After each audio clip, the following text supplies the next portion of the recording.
Welcome back to Hi-Fi Tech and Entertainment channel. In my previous videos already I explained you how to develop a Fiori application in BAS and how to perform a CRUD operations in our Fiori application using Northwind services, and in my previous video already I showed you how to implement an OPA test cases. So in today's vlog I will explain you how to write a unit test cases. Before going to do this, first, already OPA test case is there for testing the application. Then why we need unit test cases? So many people have this doubt. So let's differentiate what is the use of unit test case and OPA test case. For example, if you take this as in one field, first the unit test case will supports only to call the methods and functions individually, not as an user experience. But in OPA test case, we can test the application end to end. That means complete workflow we will test the application in OPA cases. And one more disadvantage of OPA test case is it will be very slower and we will run the application by using the mark data. Why? Because we can consider that OPA test is an tester application. That means after developing our code, we'll send this code to the testers, right? So they don't know what things we need as an input field and what data will populate and what will be the response. That all things they don't know. So if you run an OPA test case as a user or as a demo or a tester, they know end to end the framework of an application and what's the process, everything they can see it in OPA test case. But when it comes to unit test case, that things it won't happen. Only we will run the functions or methods very individually. For example, if you want to perform a button action, means we'll call that press action button in unit test case directly, not as an UI framework. And we can't see the application in unit test case, but in OPA you can see the complete flow of the application. But what is the advantage of unit test case is very quicker and will test the application in the real time, and some formatter, all the things we can test it here. This is one of the main advantage. Now you got to know, right, what's the difference between OPA and unit. So many differences will be there, but these are the main things. Next, to develop an unit test case, 3 templates is the mandatory. You can see that arrange, system under test, act, asset. So arrange is nothing but just like as I told you for OPA, it is for initializing our things. Initializing here, unit initializing is defined in nothing but will define our input parameters, what things you need to pass to perform a action, that things. And within the act case is nothing but it will call the methods and functions. For example, consider it as a button, we'll call that press button function name here within the act. Assertion is nothing but as usual output of our action. And next one, cleanup. Cleanup is an optional to clean or destroy our template part. And to write what scenarios we can write the unit test cases, means we can call the public function, or if you want to maintain an interaction between the tabs and that things we can do it. And also if you want to perform the renderings, that can also we can do it. Or if you want to call the read update calls and pop up things, that all operate test cases we can do it here. What things we can't do is nothing but mouse over things and some overwritten cases. That cases it won't work for the unit test cases. And the main part is we can't test the CSS in our unit test cases. And wait, what things we can render is nothing but before rendering, after rendering, that all scenarios we can call it. And to perform that unit test cases, we need some assertions. What type of assertions we can use it here is, these are the some of the assertions we can use it. First one is a boolean check. This is assertion.ok. So most of the cases we will use first one, our asset.ok, or we'll use it strict equal. These two things we'll use manually and daily basis, and remaining things we will use very rare cases. First one, if you perform any actions, if it is perfect, then we will use it as an asset.ok. And next one is, for example, you performed and create operation. After create, some id will generate. You want to match it this correctly or not. That cases will to compare the individual string value, we will use this. If you want to compare and complete object data, that cases we will use it as an deep equal. So if you use deep equal, we will compare the object to individual object things. If two objects will success, then only your unit test case will be success, or else it will show it as an error case. And this is call function call. If you call the functions and within the parameters you want to pass, we can use it this. And next one is a custom validation. That means by hard coding the things, if you want to validate, but this is the formatter field value. By use to call the formatter, if you want to validate, in that scenarios we can use it this custom validation. Now let's go to our project and I will show you how to perform this unit test cases. So this is, for example, this project one is an our application. Instead of showing the CRUD operation example, I will show you here is a simple one to understand very easily. First, let's run the application and you can see what things will be there. By using terminal also you can run it, or by using right click preview application. Both ways you can run the application as I told you before. So now in running the application, what thing will be there? Let's see. First here only two inputs and press button will be there. This is my application. For this I will write an unit test case. So if you open our web app folder, defaultly you can see the test folder.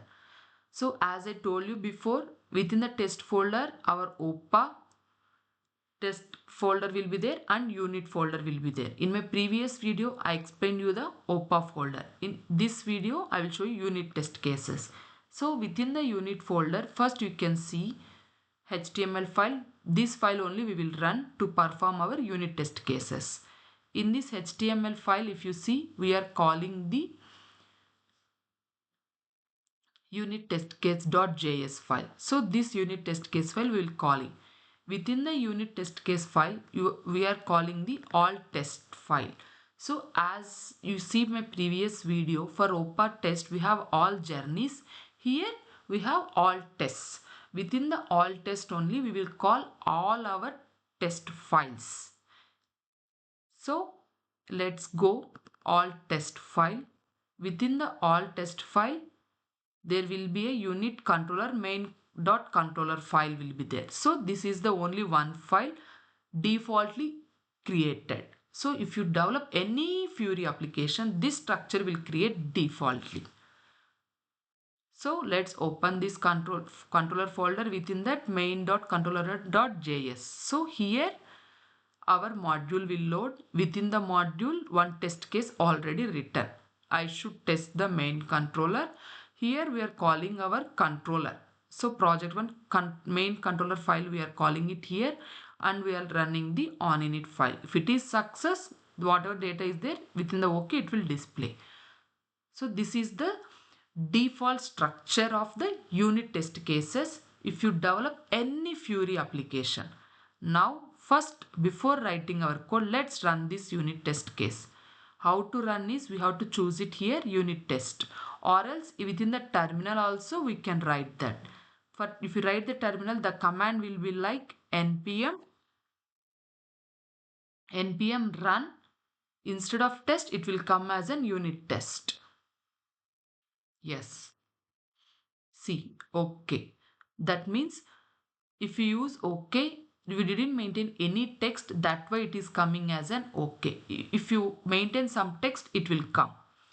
Now what I will do is, this is my application. Here press button will be there, right? Instead of calling onInit, now I will call this press button. How to call is, after this, so first already we are calling the controller, right? So same thing we need to use dot. Let's go to your controller and check what's the function name on press. So copy that function, paste it here. Yeah. Then we have to write okay. Here, if you write this, what will happen is again it will come, the action will perform. Yeah, let's call this. Oh, see, action is performed, but only you can see that two okays directly. That's it. See, okay. But instead of this okay, you want to maintain some text, means how to write is you have to maintain true. True means success. If it is success, button loaded successfully. Like this, you have to write. Now let's run. Now, as usual, our test case will load. Then if you click on here, you can see button loaded successfully. Like this, you have to maintain your messages. Now I will show you how to debug our unit test cases. Actually, I missed how to debug, to show how to debug our OPA test case, but here I will show how to debug our unit test case. So first what you have to do is, already this file will trigger, you guys know, directly I will keep breakpoint here. It will trigger and I will keep breakpoint to my controller. So you guys know it's triggering here also. Yeah, let's reload.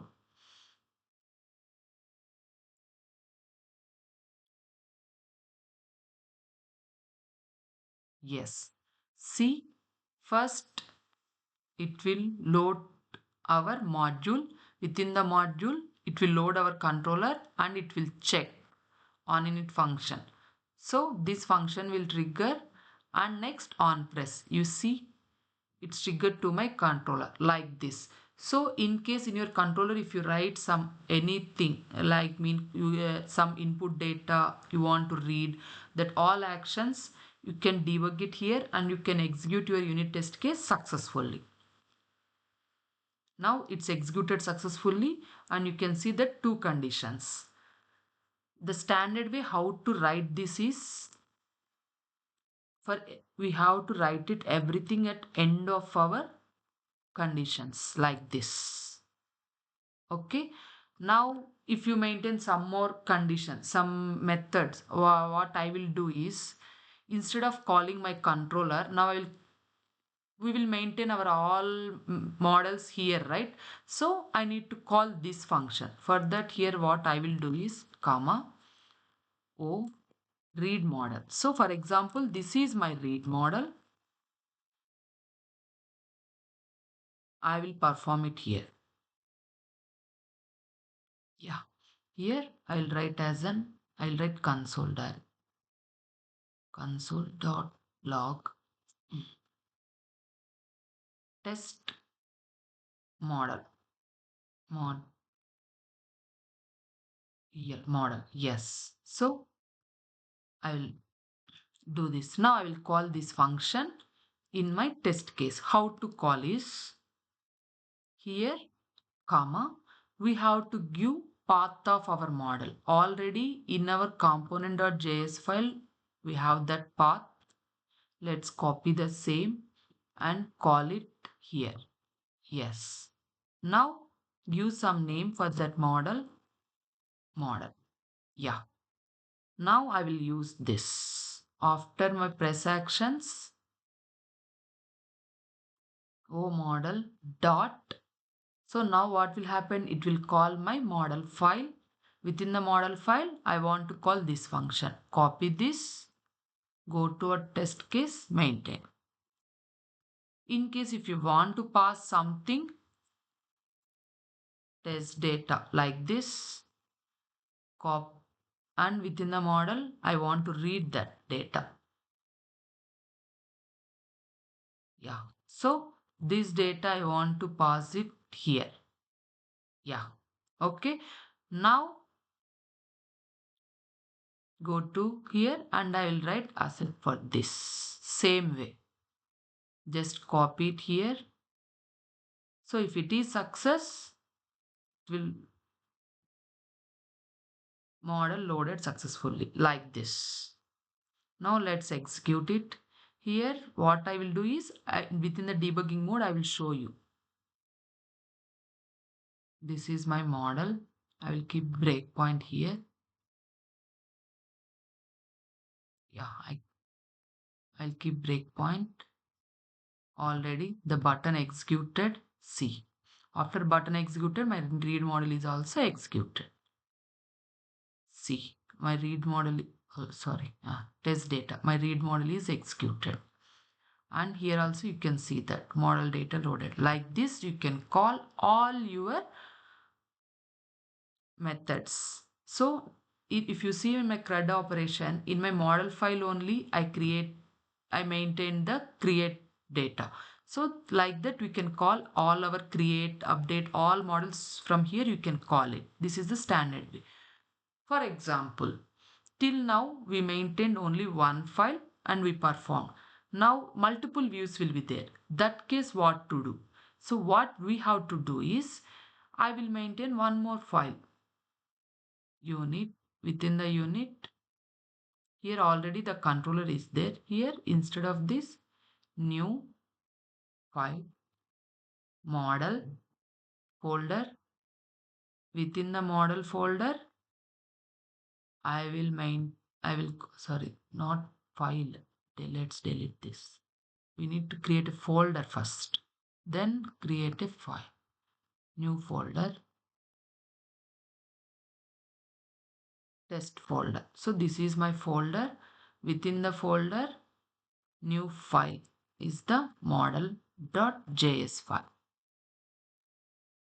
Yes, so this is my file. Instead of calling my model here, I will call it there. For that, what to do means, as usual, copy the same structure and maintain it here. And here, no need to call the controller. I want to call only model, right? So I will remove this. And this is my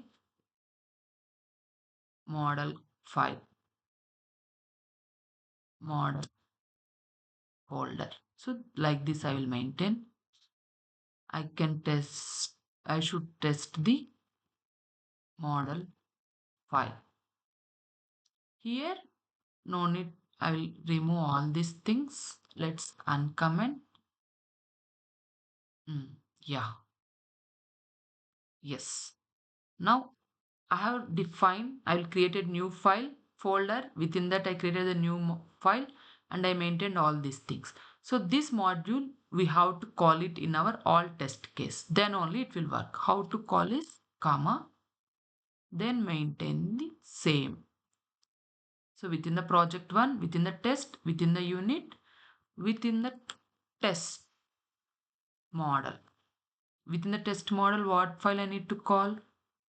Model file. Yeah. So if you see, two folders and within the two files, here itself if you want to maintain also you can maintain. So now what will happen? First, the main controller file module will load, then model module will load. If you see here, now two things loaded. Yes. Yeah. Now if you see, now the model file loaded successfully. Next, main controller, two things. See. So like this, for every separate view, you can maintain it as a separate modules. Or else instead of writing like this, the same module you can call it here also. After this also, sorry. After this, the same module also you can call it. Same test case, you can call it here again. Like this. Also you can do it. So guys, now you guys to know, right, how to write an unit test cases. It's very simple. You can practice it. Once you practice, you got to know how to write unit test cases very easily. And same way you can call it all functions, whether it is in the model or whether it is in the controller, wherever you want you can call it there. And And also I will provide you in some practice example link. This link I will provide you so you can practice, and you can, if you have any doubts, please comment it in my comment section, so I will reply on that. If you like the video, don't forget to like, share and subscribe. In my next video I will show you what is the difference between multi-target adaptation project and Fiori freestyle. I will explain you. Thank you for watching.